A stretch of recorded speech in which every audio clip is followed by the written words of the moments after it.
പുഴയുടെ കരയോട് ചേർന്നുള്ള പ്രദേശങ്ങളിൽ ഇന്ധനത്തിന്റെ സാന്നിധ്യം രാവിലെ കണ്ടെത്തിയിരുന്നു. ഈ പ്രദേശത്ത് ആദ്യം തെരച്ചിൽ കേന്ദ്രീകരിക്കുമെന്ന് ഈശ്വർ മാൽപേ മാധ്യമങ്ങളോട് പറഞ്ഞിരുന്നു. അതനുസരിച്ച് ഇപ്പോൾ 15ലേറെ തവണയാണ് ഈശ്വർ മാൽപേ പുഴയുടെ ആഴങ്ങളിലേക്ക് ഇറങ്ങിയത്. അതേസമയം ഇന്ന് ലോറിയിൽ കെട്ടിയിരുന്ന തടിയുടെ കയർ കണ്ടെത്തിയിരുന്നു എന്ന വാർത്ത ഒടുവിലായി പുറത്തു വരുമ്പോൾ കൂടുതൽ ലോകഭാഗങ്ങളും കണ്ടെത്തിയിരുന്നു. ഇന്നലെ ലോറിയുടെ ജാക്കി ലിവർ മുങ്ങി തപ്പിയെടുത്തിരുന്നു. ഈ പ്രദേശത്ത് നിന്നും ഏകദേശം 50 മീറ്റർ അകലെയാണ് ഇപ്പോൾ ഇന്ധനത്തിന്റെ സാന്നിധ്യം കണ്ടെത്തിയത്. നാവികസേനാംഗങ്ങളും NDRF സംഘങ്ങളും പുഴയിലിറങ്ങിയിരുന്നു. പുഴയുടെ മധ്യഭാഗത്തായുള്ള തുരുത്തിലായിരുന്നു നാവികസേനയുടെ തെരച്ചിൽ സംഘം. കാർവാർ MLA സതീഷ് കൃഷ്ണ സെയിൽ ഉൾപ്പെടെ തുരുത്തിലേക്ക് ബോട്ടിൽ പോയിട്ടുണ്ട്. ഈശ്വർ മാൽപേ ഇതിനോടകം പലതവണ പുഴയിലേക്ക് ഡൈവ് ചെയ്തു. ഷിരൂരിൽ കാലാവസ്ഥ അനുകൂലമാണെന്നും വ്യക്തമായ സോണാർ സിഗ്നൽ ലഭിച്ചിട്ടുണ്ടെന്നും ഡിഫൻസ് PRO കമാൻഡർ പറഞ്ഞു. രാവിലെ 8:30 തന്നെ മാൽപേയും സംഘവും തയ്യാറായിരുന്നു. ജില്ലാ കളക്ടർ സ്ഥലത്തെത്തിയതിനു ശേഷം പുഴയിലിറങ്ങിയാൽ മതിയെന്ന് അധികൃതർ അറിയിച്ചതിനെ തുടർന്ന് ദൗത്യം പിന്നീട് വൈകിയിരുന്നു. എന്നാൽ വൈകിയിട്ടും കളക്ടർ എത്താതെ വന്നതോടെ മാൽപേ നദിയിലേക്ക് ഇറങ്ങുകയായിരുന്നു.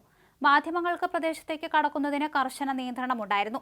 സ്ഥലത്തു നിന്നും മാധ്യമപ്രവർത്തകർ മാറി നിൽക്കണമെന്ന് പോലീസ് അറിയിച്ചിരുന്നു. ജൂലൈ 16-നാണ് അർജുനെ കാണാതായത്. 28-ന് തെരച്ചിൽ അവസാനിപ്പിച്ചു. ചൊവ്വാഴ്ച തെരച്ചിൽ പുനരാരംഭിച്ചു. കാലാവസ്ഥ അനുകൂലമായിട്ടും തെരച്ചിൽ പുനരാരംഭിക്കാത്തതിനെതിരെ കുടുംബം പരാതിയുമായി രംഗത്തെത്തിയതോടെയാണ് ഇപ്പോൾ നടപടിയുണ്ടായത്. ഇന്നലെ അർജുൻ ഓടിച്ചിരുന്ന ലോറിയിലുണ്ടായിരുന്ന ജാക്കി കണ്ടെത്തിയ സ്ഥലം കേന്ദ്രീകരിച്ചാണ് ഈശ്വർ മാൽപേ ഇന്ന് തെരച്ചിൽ നടത്തിയത്. ജാക്കി കണ്ടെത്തിയ സ്ഥലത്തു നിന്ന് 70 മീറ്ററോളം മാറി വെള്ളത്തിൽ ഡീസൽ പരന്ന സ്ഥലത്ത് പരിശോധിച്ചിരുന്നു. നാവികസേനയുടെ ഡൈവിംഗ് ടീമും തെരച്ചിലിനായി സ്ഥലത്തെത്തിയിരുന്നു. പ്രധാനമായും ഇന്നലെ സോണാർ പരിശോധനയിൽ ലോഹ സാന്നിധ്യം കണ്ടെത്തിയ 3 പോയിന്റുകളിലാണ് നാവികസേന പരിശോധന കേന്ദ്രീകരിച്ചത്. ഇന്നലത്തെ പരിശോധനയിൽ ലോഹ സാന്നിധ്യമുള്ള 2 പോയിന്റുകൾ കൂടി കിട്ടിയിരുന്നു.